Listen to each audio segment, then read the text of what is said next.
El sudeste asiático es uno de los lugares más diversos del planeta.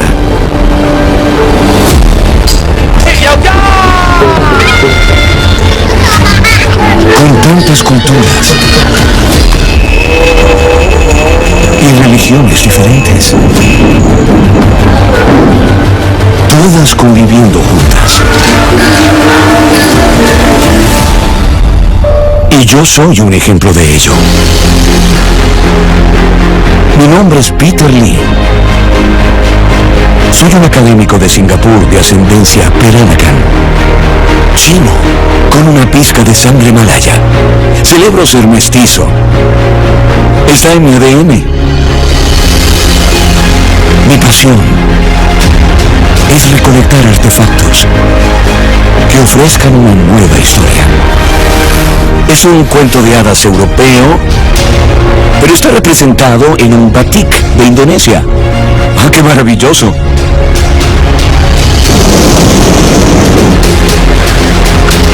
Estoy emprendiendo un nuevo viaje. Un viaje más atrás en el tiempo. ¡Oh, Dios mío! Vemos esto en todas partes del sudeste asiático. Para explorar cómo los poderosos imperios de la región han formado nuestra identidad colectiva. Y esto es una mina de oro. Ninguna cultura existe en aislamiento. En este episodio viajaré a Indonesia.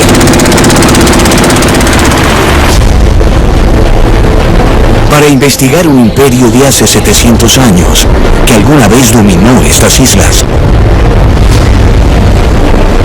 Crearon un imperio comercial tan vasto que se extendía más allá de la ruta de las especias.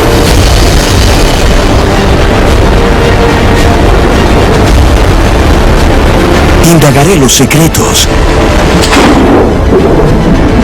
de cómo se convirtió en una potencia del sudeste asiático y cómo su legado sigue vigente.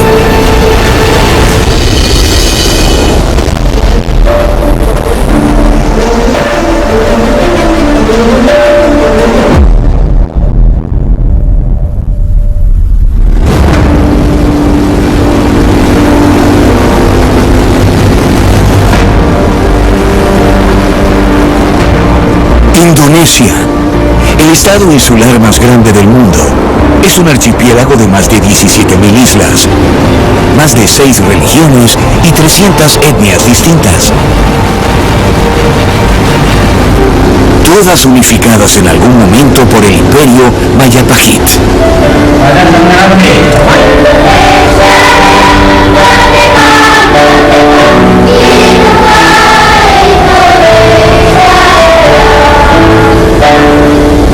¿Quiénes somos? ¡Indonesia! Muy bien, chicos. ¡Hola! ¡Hola! Para saber cómo es que todos conviven juntos como una sola nación, vine a una clase de educación cívica de 4º grado. Me llamo Peter Lee. Soy de Singapur. ¿Saben dónde queda Singapur? Sí. Muy bien. Singapur es una isla pequeña, mientras que Indonesia es grande y solo tenemos 4 etnias principales. Por eso hoy quiero aprender un poco más de Indonesia. ¿De dónde son sus familias? ¿Hay alguien de Java? No. Java Oriental, sur de Celebes. Muy bien. Betawi. Java Occidental, Sunda. Sí. Sunda. China. De China. Orang China. En Singapur nos consideramos un crisol de razas, pero solo aquí hay más de 10 etnias.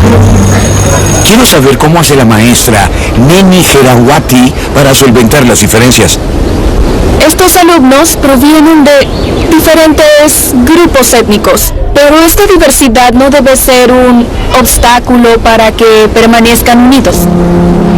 Hoy aprenderemos sobre la belleza de la solidaridad. ¿Alguien puede decirme qué significa solidaridad? Respetar al otro. Respetar al otro. Bien, ¿qué otra cosa? No discriminar a tus amigos. Nuestro país se compone de muchas islas diferentes, ¿no es cierto? Y a pesar de las diferencias de los grupos étnicos, nosotros nos guiamos por ¿cuál es el lema de nuestro país? ¡Unidad en la diversidad! ¿Qué significa? Que somos diversos, pero unidos. Bhinneka Tunggal Ika, o unidad en la diversidad, es la consigna nacional de Indonesia. Pero ¿de dónde vino esa frase y cuál es la historia detrás de ese llamado a la unidad? Este es el Sutasoma, el manuscrito más antiguo de la Biblioteca Nacional. Se cree que fue escrito durante el apogeo del imperio Majapahit. ¡Wow!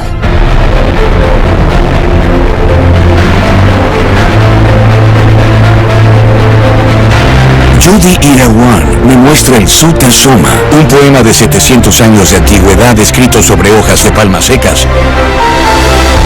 He manipulado muchas cosas antiguas, pero nunca algo de tanta importancia nacional.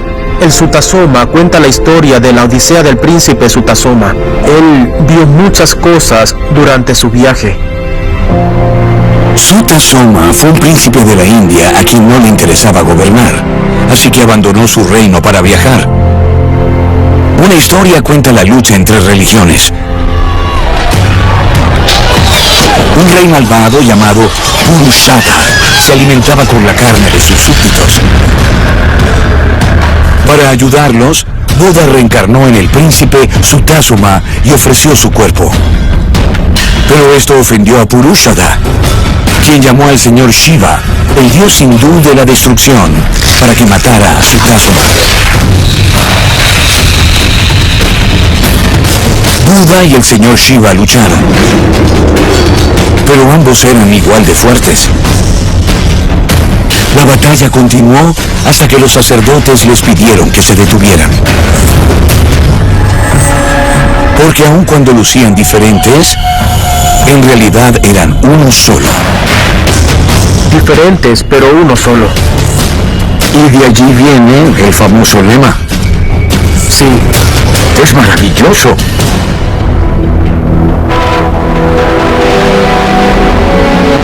Es una parábola sobre la armonía religiosa durante los 200 años del reinado Majapahit, que promovió que el budismo y el hinduismo fueran practicados paralelamente.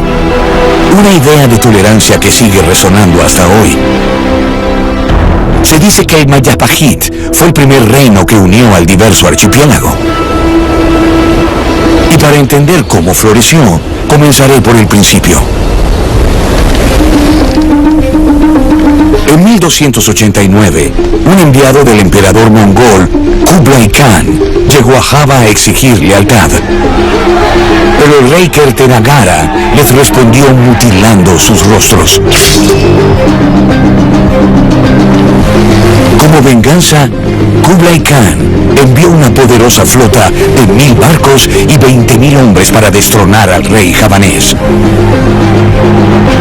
Pero al desembarcar en Java 3 años después, el rey Kertenagara había sido asesinado y su trono lo ocupaba otro rey. Un príncipe llamado Raden Wijaya vio su oportunidad. Se ofreció a ayudar a los mongoles a destronar al nuevo rey y juró lealtad al gran Khan. Juntos atacaron.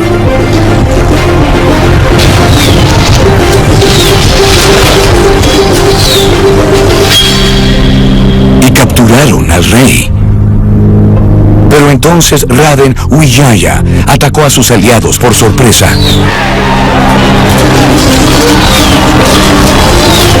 Y los mongoles huyeron para no volver. En 1294, Raden Wijaya se convirtió en el primer rey de Majapahit y estableció su capital al interior de Java, en la ciudad de Trowulan. Hace siglos, este era uno de los portales más importantes.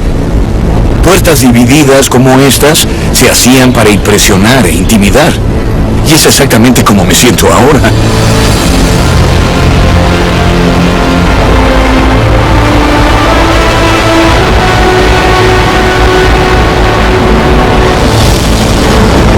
Quiero ver los restos del imperio Majapahit.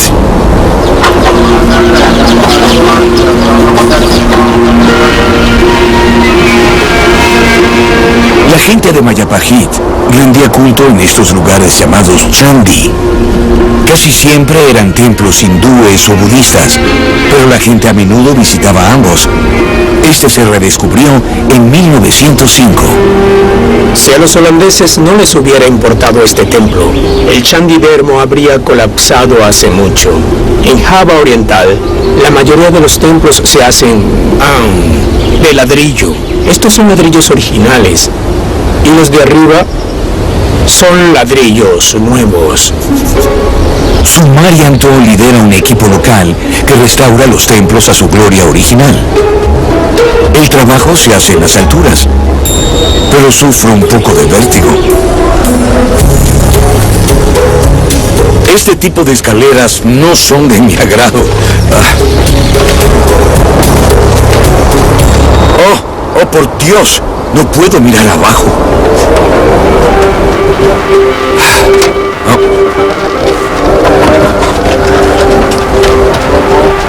¡Cielos! ¡Qué vista tan espectacular!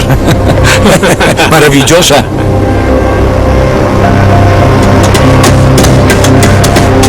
El diseño se basa en restos de antiguos ladrillos, por un lado, e incluso hay ladrillos tallados que han sobrevivido. Esto lo dejan así para que ustedes puedan ver que es original y que fue reemplazado. Pero aún queda mucho por hacer y quiero ayudar. Ahora se humedece con agua y se nivela la parte trasera. Quiero hacerlo con cuidado para no dañar estos valiosos ladrillos. Cielos, aún falta mucho. Sí. El siguiente paso es reducir los ladrillos. Miren lo perfectamente alineados que están estos ladrillos. A este nuevo ladrillo hay que frotarlo hasta que ajuste perfectamente. Es mucho trabajo, no es algo fácil. Ya llevo 20 minutos y ni me acerco a los estándares de Pak Sumaryanto. Me están ayudando a darle los toques finales. El último paso es ajustarlo con argamasa. Encaja perfectamente. Es maravilloso ver la herencia Mayapahit restaurada, sobre todo porque casi el 90% de los indonesios actuales no son hindúes ni budistas.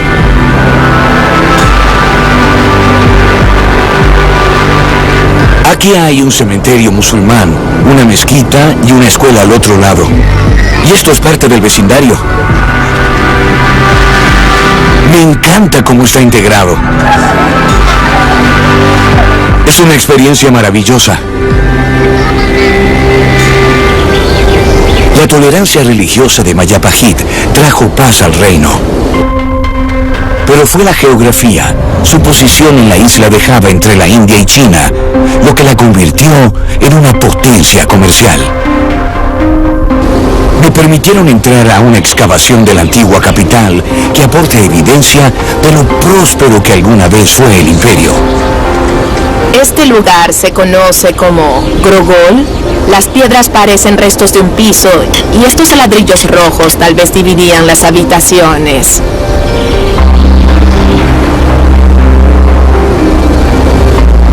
Yusmaini Eliawati y su equipo han descubierto las bases de una vivienda con artefactos de 700 años de antigüedad. ¿Solo le voy removiendo la tierra? Sí, y poco a poco quedará al descubierto. Esta es una valiosa pieza de una antigua vasija de cerámica.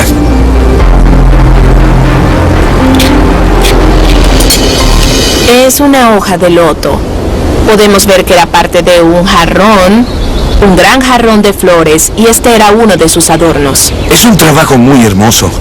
Y lo común es ver una flor de loto, no una hoja. Es muy hermoso. El equipo ha hecho varios hallazgos que cuentan la emocionante historia del alcance de un imperio. En Tronglan encontramos cerámicas de 3 orígenes. Estas son cerámicas Sukhothai de Tailandia. Por lo general están decoradas con peces. La cerámica vietnamita se identifica por este esmalte rojo. Las cerámicas más comunes son las chinas. Estas son de Longchuan, estas de Jindenchen, estas de Fujian de Hua y estas de Guangdong. Estoy impresionado con lo cosmopolita que eran los Mayapajit. La tolerancia étnica y religiosa, combinada con su ubicación estratégica, fueron las bases de este imperio. Pero el secreto de su prosperidad surgió en terrenos de la isla muy peligrosos. Estoy en Java, explorando cómo los Mayapajit se convirtieron en un imperio. Miren esto, la majestuosidad silenciosa de los arrozales y los volcanes. Esta isla es parte de lo que los geólogos llaman el cinturón de fuego.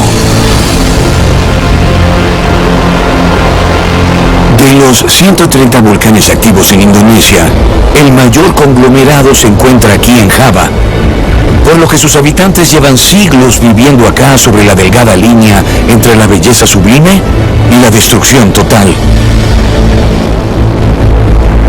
Fue su geografía particular la que le dio una gran ventaja a Mayapajit.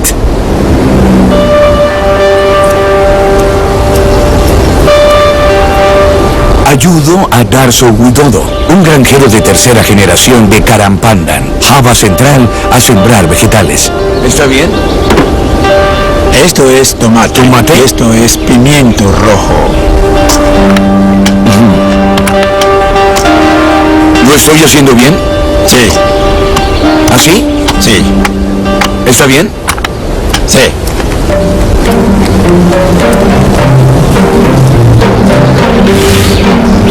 Todos deberían comenzar el día así. Es bueno para el alma. Casi tanto como para hacerme olvidar esa imagen amenazante en la distancia. Me daría mucho miedo vivir cerca de un volcán. Yo no tengo miedo de vivir aquí. En realidad, me gusta mucho. El suelo es bueno. Es algo especial. El monte Lago ha estado dormido desde 1885. Pero en 2014, otro volcán hizo erupción a solo 140 kilómetros de distancia. Las cenizas llegaron aquí y crearon una capa de 2 centímetros. Luego de la erupción, la cosecha siguiente fue mucho mejor. Entonces tuvo un efecto positivo para la agricultura. La ceniza volcánica es rica en minerales que estimulan el crecimiento de las plantas. Y eso convierte a Java en la más fértil de todas las islas de Indonesia. Y le dio al imperio Mayapajit abundantes cosechas de arroz, más que suficiente para alimentar a la población local e intercambiar con los mercaderes de las islas de especias, que venían con los vientos monzones que soplaban desde el este entre junio y septiembre.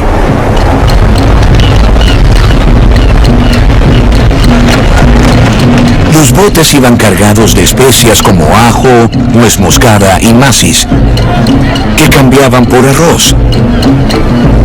Y regresaban a casa cuando los vientos cambiaban, 3 meses después.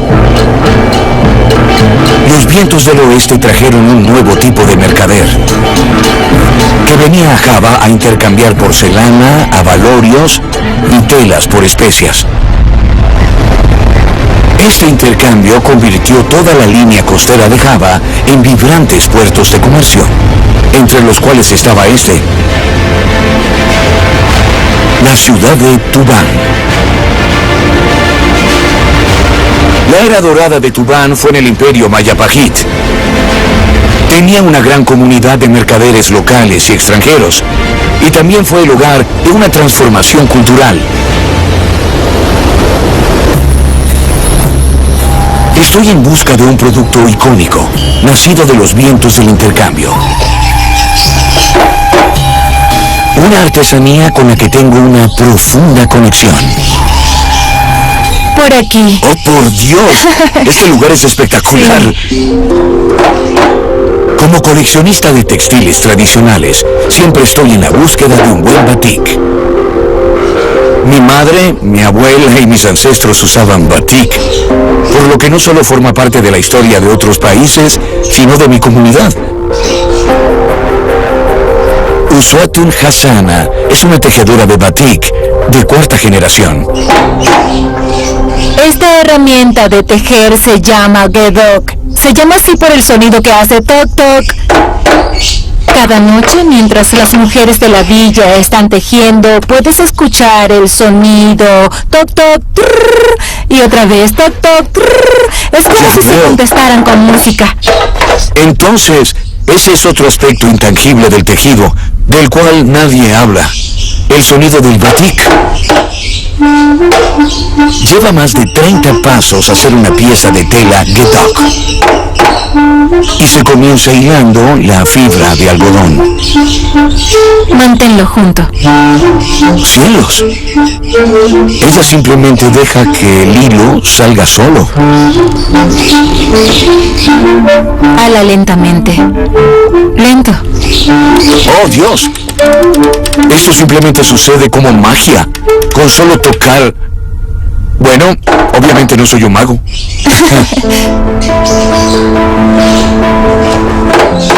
Cuando la tela está lista, viene mi parte favorita. El diseño de los patrones usando cera. Como académico, me interesan mucho los diseños. Este motivo de este batik incluye elementos de China. Aquí hay un fénix. También hay un elemento hindú javanés que representa al Mayapajit. Hay elementos de la India. Entonces todos van mezclados. Todo va mezclado. Yeah. Por ser Pedanacan y estar tan mezclado, me encanta esta maravillosa mezcolanza de patrones vibrantes.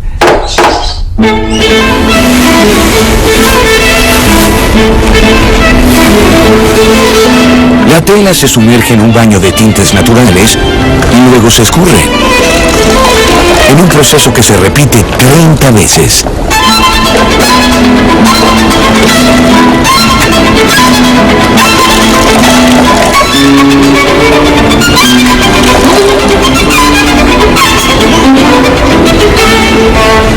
Este es un proceso de oxidación y comenzamos a ver los patrones. Con los años, las manos de mi madre quedaron azules.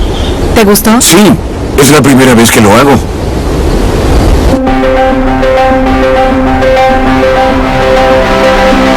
Los batiks de Tubán son los más antiguos que se conocen. Hay mucho orgullo indonesio en esto, pero también influencias muy interesantes entremezcladas. Deberíamos celebrar esos lazos en vez de separar todas nuestras culturas por sus diferencias.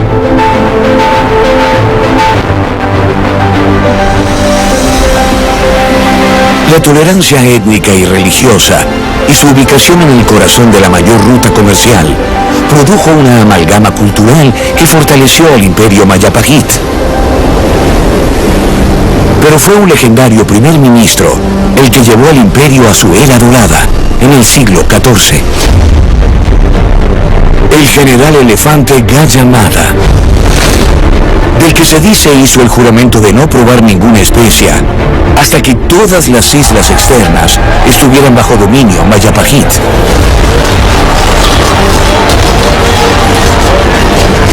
Y cumpliendo su promesa en 1331, consolidó el control del imperio en Java Oriental. En 1343 conquistó Bali y siguió hacia el este. Para mediados del siglo XIV, se decía que los estados tributarios de Mayapajit se extendían desde Nueva Guinea hasta zonas del archipiélago malayo.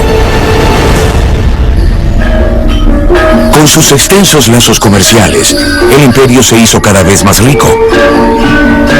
Y las extravagancias de la corte real no tenían límites. Bajo el reinado de Hayam Wuruk, gran mecenas de las artes indonesias, el imperio produjo una rica herencia cultural que se sigue apreciando y practicando hoy en día. Algo que quiero experimentar en persona. 5, 6, 7, 8. Miren, eso es muy complicado. Se necesita coordinación, ritmo, movimiento de manos, muchas cosas al mismo tiempo. El Wayang Topeng se realizaba en la corte Majapahit para entretener e impresionar a los invitados extranjeros de toda Asia. En ocasiones el mismo rey participaba. Hayam Wuruk también era bailarín de Wayang Topeng, quien fue un gran bailarín en su época. Su madre era cantante y su padre tocaba el tambor doble. Venía de una familia de músicos. Sí. Como la mía. Pak Handoyo conserva vivo este arte enseñando a niños en la escuela local, pero hoy tiene un alumno un poco mayor. Adelanta un poco el pie derecho. Bien. Y 1, y 2, y 3, y 4. 5. Continuamos. Desde acá. 5. Paso atrás. Y 6. Arriba. 7. 8. Y listo. Sí, lo hiciste bien. Oh, ya lo olvidé. Y 1, y 2. Aprender una sola danza tarda un año. 7. 8. ¿Qué te pareció? Muy difícil. Los bailarines interpretan cuentos folclóricos de un príncipe javanés llamado Panji. El arma de Panji era su bufanda. Le había añadido pequeños cuchillos en todo el borde de la punta. Aquí. Ya veo. Y cuando bailaba, movía la bufanda.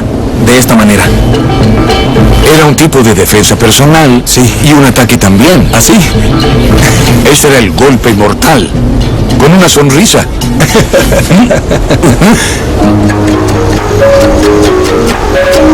Wayang Topeng significa danza enmascarada. Los personajes nobles tienen rasgos delicados, mientras que los malvados poseen ojos protuberantes y colmillos.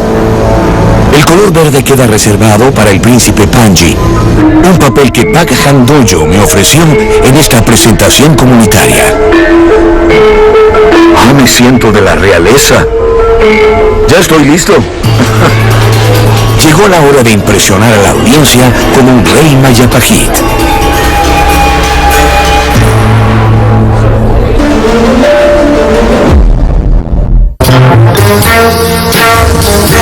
Se gana la vida como un escort o modelo.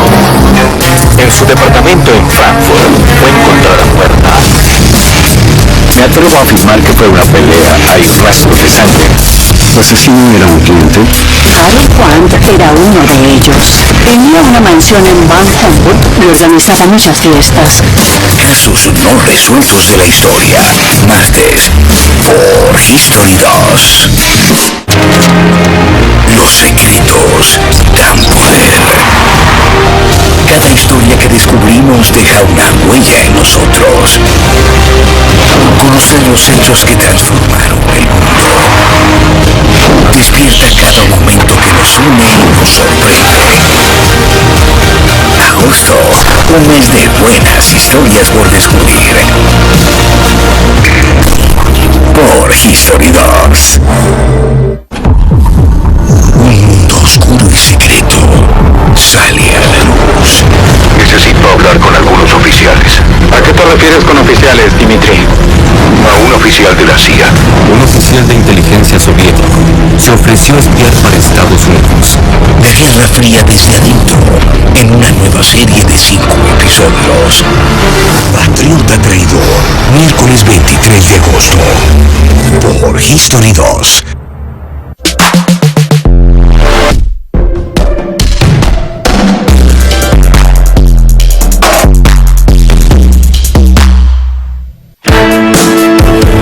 En el próximo episodio. Crujientes y deliciosas. Puedes tomar esa pequeña galleta, girarla y comerte la crema primero si quieres. Espesa e ideal para resaltar los sabores de las comidas. Ven, pruébala. No está mal. Una breve historia de lunes. Por History 2.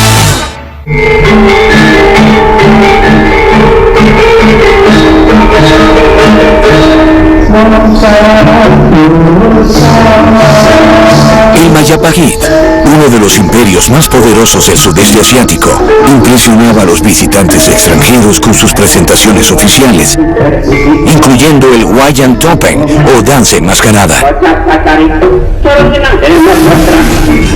Uno de los cuentos predilectos era la fábula del príncipe javanés Panji. Panji viaja en busca de una flor celestial que solo reciben los puros de corazón, un regalo para la mujer de sus sueños. Pero su archienemigo, el rey Crono, tenía otros planes. Sus secuaces intentan robar la flor y comienza la batalla.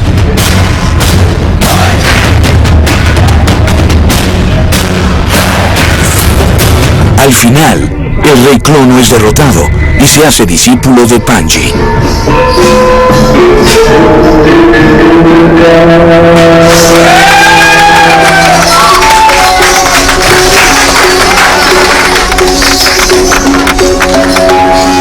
Las historias de Panji representan la suma de la experiencia humana: amor, pérdida, desesperanza, persistencia y finalmente felicidad. Esto fue realmente maravilloso. Solo pienso, Hayam Wuruk y todos esos reyes realizaban esta danza y ahora yo hice exactamente lo mismo. Las historias de Panji son grandes épicas de amor. ¿Pero qué nos dicen del Mayapagit? Para averiguarlo, visitaré el templo estatal del imperio.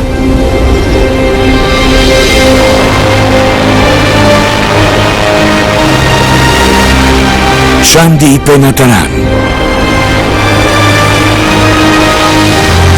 hogar de la colección más grande de relieves de Panji, donde se grabaron en piedra las mismas historias que inspiraron las danzas.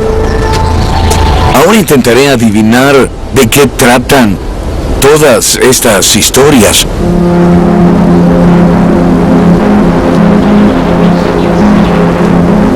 Es fácil identificar a Panji por su gorro. En realidad es un tocado javanés. Oh, Dios mío, esto es totalmente conmovedor. Aquí está Panji con su pergamino, su carta de amor, y está a punto de dársela a una paloma. Y luego aquí se ve cómo la paloma sobrevuela aguas turbulentas. Sí, y aquí le entrega la carta de amor a Chandra Kirana. Estas historias muestran los esfuerzos de Panji para reunirse con su único amor. Ambos son de reinos diferentes, por lo que es una historia tipo Romeo y Julieta, aunque no tanto. Esto es hermoso, es tan tierno y encantador, y creo que señala el fin de la historia, el gran final con los amantes reunidos.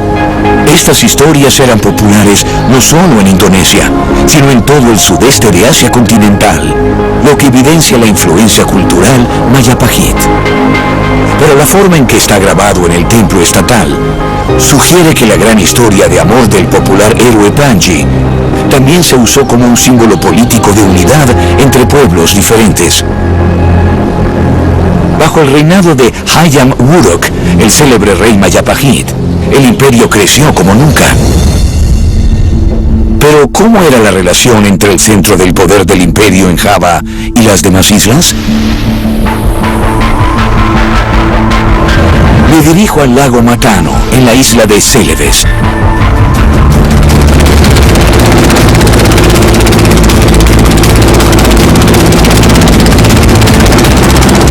aquí, los investigadores buscan en el lago más profundo de Indonesia por pistas de cómo el imperio controló a estas islas lejanas. El agua es cristalina. Iré con ellos ahora. Este fue un asentamiento junto al lago que posiblemente se hundió en un terremoto. Está lleno de guijarros de diversos tamaños y rocas. También puedo ver artefactos. Es increíble. Y aquí está la verdadera magia. Una antigua herrería hundida 15 metros bajo el agua. El arqueólogo Shinatria Adityatama y su equipo extraen artefactos para examinarlos.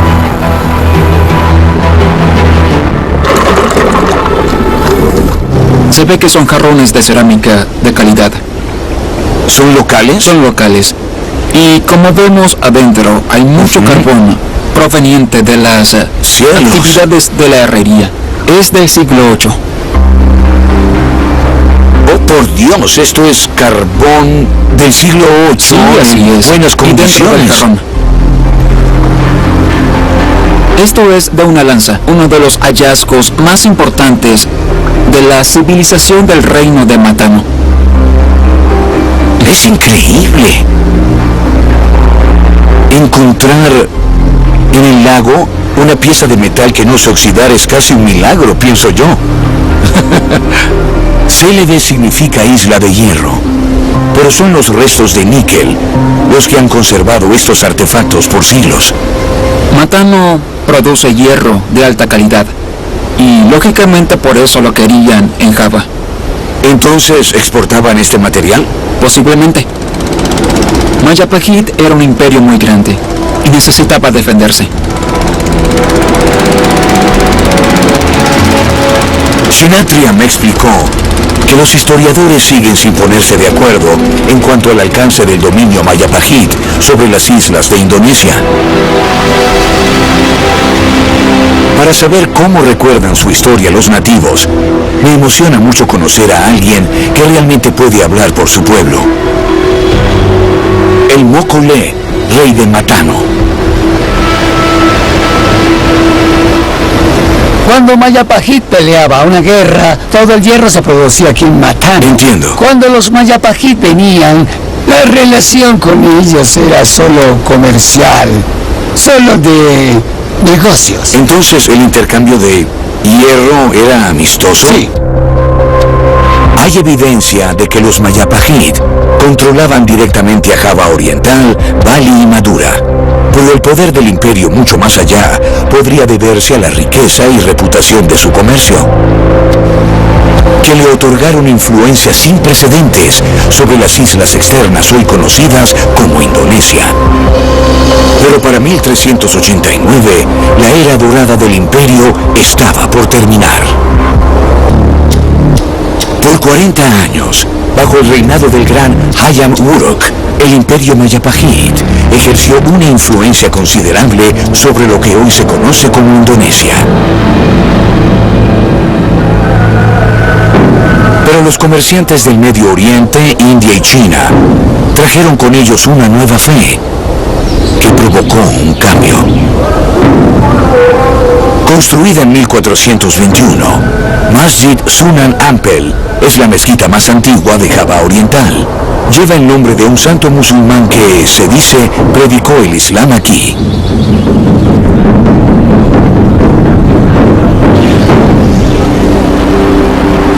Sunan Ampel fue un extranjero musulmán del estado de Champa, actual Vietnam, cuya familia estaba relacionada con gobernantes Majapahit por matrimonio. Al llegar a Java, se le dio libertad de enseñar la fe islámica. En el siglo XV, el Islam era la religión de los comerciantes y era tolerada por los Majapahit. Al expandirse la fe, esta debilitó la autoridad de los gobernantes, quienes eran vistos como dioses en la tradición hindú-budista. Pero el final del reino lo provocó algo más cercano a casa.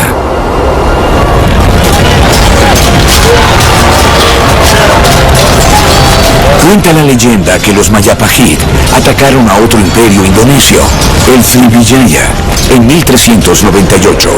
El rey Sriwijaya fue expulsado de su trono en Singapura y huyó al norte, a Malaca.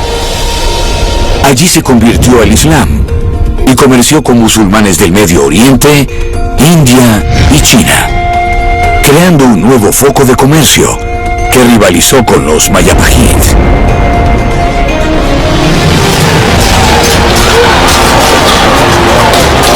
Las luchas internas por el poder debilitaron mucho más al imperio, hasta que una revolución popular los expulsó al este, a Bali. Pero se dice que el último rey Majapahit huyó al oeste, al monte Lawu, y se refugió en un templo hindú.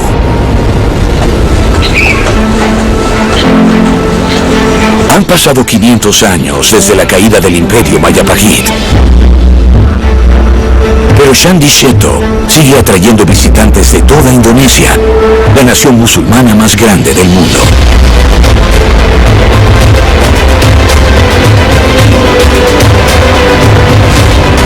Hoy se celebra Kuningan, un día en el calendario balinés para honrar a los ancestros. Este pañuelo en la cabeza es un símbolo de la pureza Majapahit. Me emociona acompañar a Pak Jiro, un sacerdote hindú en un ritual de los tiempos Majapahit. Ahora procederemos a rezar para que todos nuestros ancestros alcancen la misma gloria de las almas que están en el Nirvana. Las ofrendas son para una despedida final a los ancestros en su regreso al cielo.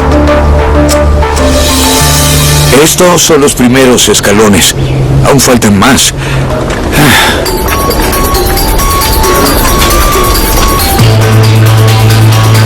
Es un ascenso simbólico a las alturas sagradas.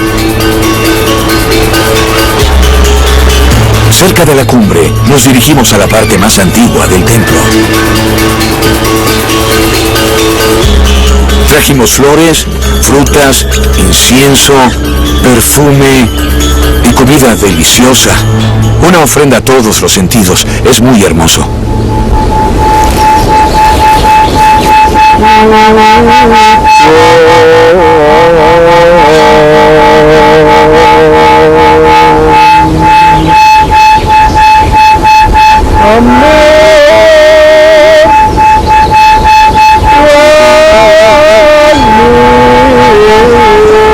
Se comienza con una campana y un solo tono. En verdad me conmueve profundamente. Esta maravillosa ofrenda me hace evocar los bellos momentos familiares. Y es un sentimiento universal muy especial. Es imposible no pensar en mis fallecidos padres. Les pido disculpas, soy un bebé llorón.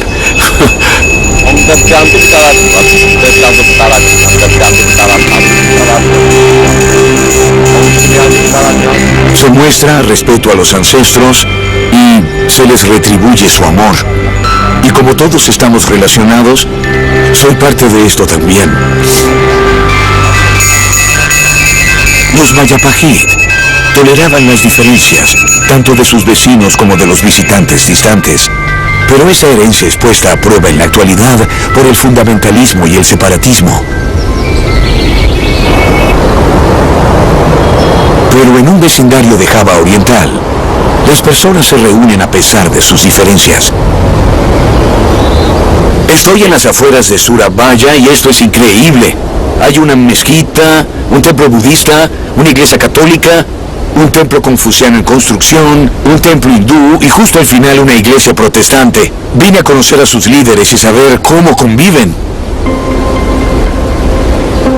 6 templos religiosos, uno al lado del otro, es algo nuevo en Indonesia. Los líderes locales se reúnen regularmente para discutir los problemas de la comunidad.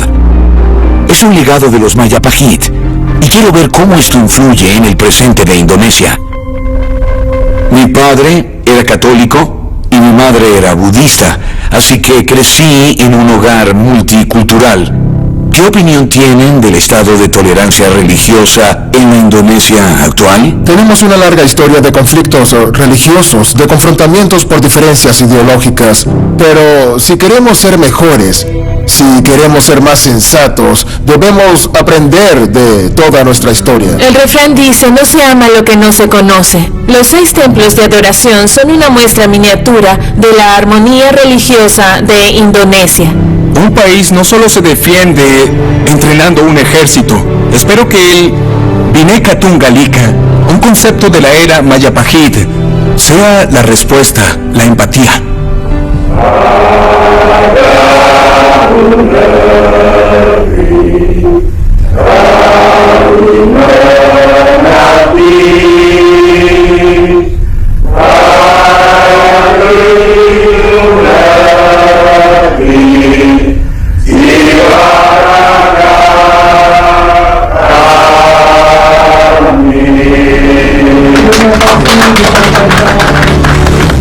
En un clima cargado de intolerancia, este es un símbolo de esperanza.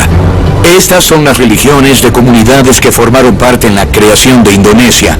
En un ambiente multicultural así, la única opción viable ha sido encontrar la manera de convivir en paz, tanto antes como ahora. Pero ¿cómo inspira a la juventud ese anhelo por la unidad?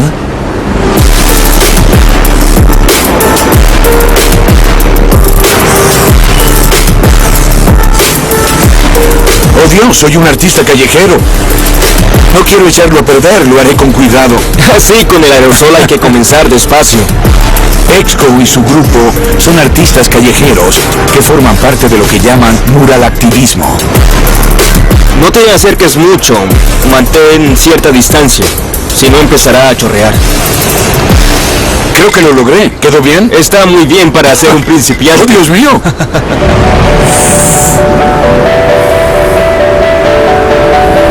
Al fin veo el mural tomar forma.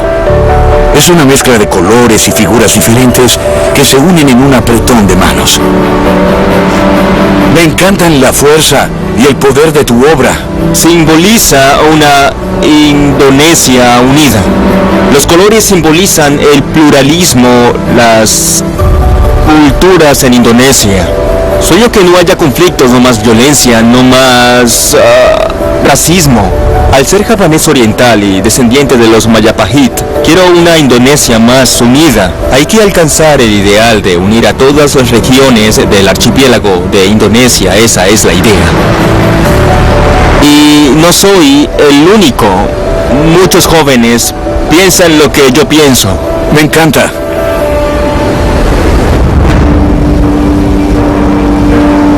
El imperio Majapahit cayó en 1520, luego de 2 siglos de reinado, al que siguieron 300 años de dominio colonial, antes de que Indonesia lograra su independencia en 1945.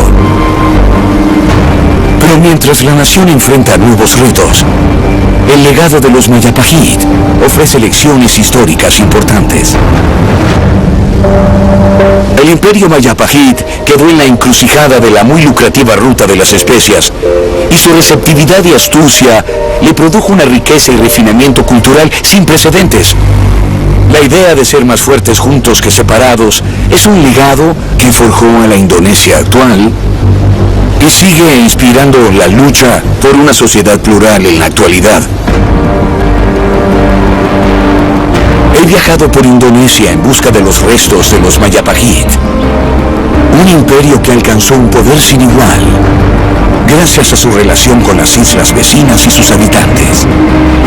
Un recordatorio de que, a 500 años, los restos de la nación moderna se remontan a un pasado que definió lo que significa ser indonesio desde sus inicios.